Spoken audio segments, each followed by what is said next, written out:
Kembali lagi di channel Pelangi Biru. Kali ini saya ingin membahas sedikit tentang sensitif sih. Di sini saya tekankan dulu ya.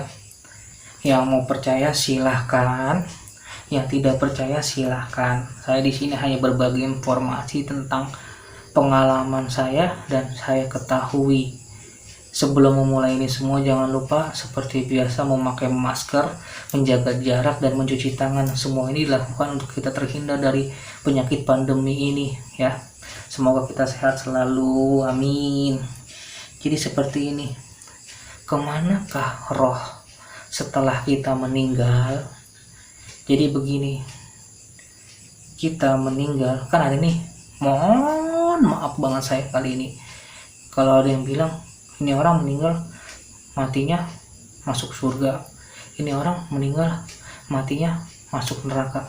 Begini bro, kalau memang itu orang meninggal langsung masuk neraka masuk surga, terus ada apa? Terus untuk apa ini hari terakhir, hari penghakiman ini untuk apa gitu loh. Jadi saya setuju sama salah satu praktisi yang ada di daerah Jakarta, kalau nggak salah saya Jakarta Selatan. Saya setuju begini, ketika kita meninggal, kita itu masuk ke alam kubur loh. Jadi di alam kubur tuh dipisah-pisahin, dikotak-kotakin gitu. Misalkan si A kerjanya maksiat murni di sebelah sini, terus si B kerjanya ini ibadah murni di sebelah sini, seperti itu. Jadi kalau dibilang langsung ke surga neraka belum tentu juga. Terus gimana tuh bang kalau ada yang bilang katanya dia udah pernah ke neraka terus disiksa? Ya saya pernah tuh ketemu juga sama orang seperti itu, banyak malah. Saya akui ya, kalau mereka itu memang mempunyai kelebihan bisa melihat, dan Tuhan kasih dia tunjuk seperti itu bukan tempat neraka bro, bukan tempat neraka, itu tempat alam kubur. Itu dimana semua orang tuh ada bagian-bagiannya. Nah kebetulan dia dikasih lihat bagian orang yang dapat azab kubur. Nggak cuman dia doang, banyak kok di luar sana yang bisa melihat seperti itu. Bukan bisa melihat sih, diizinkan Tuhan melihat itu. Saya punya cerita sendiri nih. Dulu sebelum saya mendapatkan sesuatu, saya rajin banget ibadah sampai pada titik terangnya kira-kira tahun 2012 itu saya senang berzikir, saya berzikir ya, dalam keadaan sadar, berzikir. Tiba-tiba saya itu merasa real, saya berjalan kayak di dalam goa dari tanah. Saya merasa berjalan seperti itu. Saya berjalan nih, jalan, terus kok makin ke dalam makin gelap nih. Sepertinya saya salah jalan atau gimana ini, tapi ada suatu kayak panggilan menarik saya. Ya saya tetap ikuti, jalan. Pas jalan itu pertama ketemu sama dua orang megang tombak tinggi banget dah pokoknya. Itu saya ini tingginya 165, itu cuman sedengkul dia. Waduh, kata saya, ini apaan nih ya kan. Habis itu dia langsung ngomong gini, kami udah menunggu lama, ikut kami. Waduh, mau dibawa kemana nih gua gitu kan. Lah saya cilem lah, ibaratnya anak kecil begini, dia tinggi itu bawa tombak panjang ditusuk gua ntar nih. Ya gua ikut aja, pas ikut begitu mukanya nggak kelihatan ya, cuman kakinya doang. Terus cuman dia pakaiannya tuh kayak pakaian orang.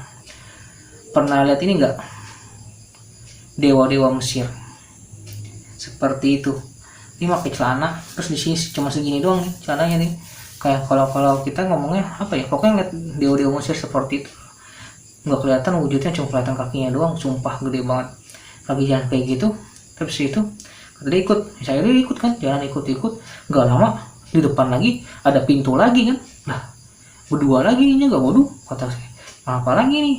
Habis itu mah dia dibukain, pas dibukain itu jalannya makin kecil, saya bingung jalannya makin kecil, kok dia bisa lewat ini, saya pikir.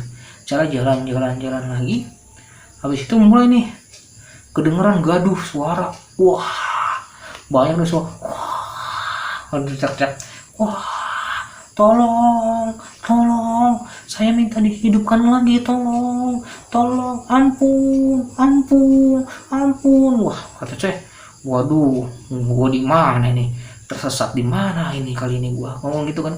Itu pas saya jalan tiba-tiba dari sana tuh ada yang lari, cewek telanjang bro, serius, kira-kira umur 35, cewek telanjang. Waduh kok ada yang telanjang nih gitu. Terus sama yang di depan saya ini, yang dua ini langsung ngasih tombak begitu, langsung dihalau, dilempar, sadis dah pokoknya, dilempar mental. Nggak lama lagi pada datang nih berhamburan nih mau narik saya, buset ini kenapa ini. Habis itu dihalang sama mereka, ditahan gini tuh kayak orang unjuk rasa gitu, ditahan. Terus habis itu dikasih jalan gitu tuh buat saya tuh. Waduh kenapa ini, ada apa ini kan. Saya jalan lagi kucuk-kucuk, saya ngeliat nih kok ini orang telanjang semua, terus kok berdarah-darah begini. Saya waduh saya begitu, waduh. Terus nih lantai ini nih tanah, waduh oke. Waduh, tapi saya dipaksa buat jalan sama yang di belakang saya berdua itu, dipaksa jalan. Saya jalan terus tiba di suatu tempat itu, guanya begitu.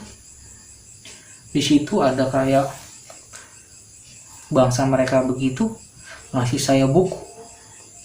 Kata dia, nih lihat nih di sodong ini, lihat nih baca nih. Saya baca tuh, wah. Terus kata dia, itu orang nanti akan ada di sini. Saya mana kenal kan.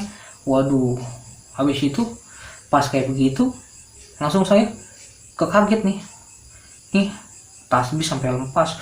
Waduh, langsung gua tadi di mana itu ya, kayak begitu. Jadi semua itu bukan neraka, itu tempatnya orang diajak kubur. Jadi ajab kubur tuh bener ada. Saya bisa tahu dari mana? Saya juga nanya-nanya lah sama orang-orang yang benar-benar berkompeten, bukan cuma orang-orang yang biasa. Karena kan saya juga bisa membedakan mana orang yang biasa, mana orang yang berkompeten. Dengan cara saya sendiri, saya ngetesnya kan. Maaf nih kalau ini pernah saya tes nih. Biasa, namanya juga anak muda kan. Ya seperti itu. Jadi itu bukan neraka bro, memang real semua di situ, teranjang bulat, nggak ada yang enggak. Kalau misalkan itu neraka, terus buat apa hari akhir, hari penghakiman gitu, dimana perbuatan baik dan buruk kita nih dihitung gitu. Buat apa kalau misalkan orang itu meninggal langsung blak, buat apa? Itu namanya real ajab kubur, itu alam kubur. Jadi di mana letak roh sesudah meninggal, ya masuk di situ sampai nanti hari kiamat. Sampai ada saya mendengar seperti ini, saya ingin minta dihidupkan lagi, tolong, saya janji akan beribadah dengan baik. Seperti itu orang teriak, pokoknya banyak banget teriak di situ. Nggak cuma orang dewasa, anak-anak remaja mungkin kira-kira 15 tahun, 14 tahun juga ada. Cuman dia terhimpit dengan orang-orang dewasa seperti itu. Itu benar-benar pengalaman yang nyeremin dah. Seperti itu. Jadi itulah gunanya kita ini yang masih hidup mendoakan yang sudah meninggal. Karena orang yang sudah meninggal itu tidak lagi bisa berdoa. Itulah gunanya kita ini, mendoakan. Seperti itu. Misalkan seperti ini, kita nih, versi saya nih ya, versi saya, kita nih kan muslim, kita potong nih kurban untuk mereka, diniatkan dan dinazarkan buat mereka. Kalau udah motong korban, jangan lu pinta pula itu bagian. Misalkan lu nitip paha, nitip daging apa, lu udah berkurban, namanya berkurban lu kasih semua, jangan lu minta pula. Memang nggak salah, cuman kan kita berkurban tuh harus ikhlas, belajar ikhlas bro. Wah, gue jadi kemana-mana nih. Seperti itu, itulah gunanya kita ini yang masih hidup. Mereka butuh pertolongan kita dengan doa kita. Doa itu adalah sesuatu hal yang ajaib kalau menurut saya, yang semua orang butuh, mau yang masih hidup atau yang meninggal. Seperti itu. Jadi di sini udah saya jelaskan berdasarkan pengalaman pribadi saya ya. Jadi jangan sekali-sekali menganggap itu tuh ya itu neraka. Biasanya orang yang merasakan dan melihat ini nih, biasanya orang-orang yang mati suri tuh, biasanya itu mati suri biasanya ada dua pilihan, dia ke kanan atau ke kiri. Kalau ke kiri yang tadi saya lihat tadi, dan saya tuh waktu itu posisi dalam keadaan sadar, tidak mati suri, seperti itu. Biasanya seperti itu. Banyak kok di luar sana, saya udah ketemu sama 3 orang yang seperti itu, dan beda-beda orang. Ada yang dia belok ke kiri, ada yang dia belok ke kanan. Anehnya mereka nanya sama saya, percaya lagi, baru kenal gitu. Terus dia ngomong, entah kenapa gua ini yakin aja, percaya aja sama lu, kata dia begitu. Seperti itu. Banyak kok di luar sana. Jadi tolong jangan membuat hal yang yang merubah gitu loh. Saya lebih setuju dengan praktisi yang di Jakarta Selatan kalau nggak salah saya. Jadi kita tuh roh itu ditempatkan ya di kotak-kotakin gitu. Itu memang benar adanya. Seperti itu. Jika ada yang merasa tersinggung, saya minta maaf. Jika ada omongan saya yang kurang baik, saya minta maaf. Saya ini hanya manusia biasa yang berbagi informasi dengan serta pengalaman saya yang agak berbeda dari orang-orang seperti itu. Sekali lagi saya minta maaf nih. Oke.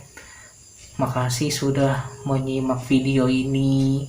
Sampai ketemu lagi di pengalaman pribadi saya selanjutnya. Makasih ya.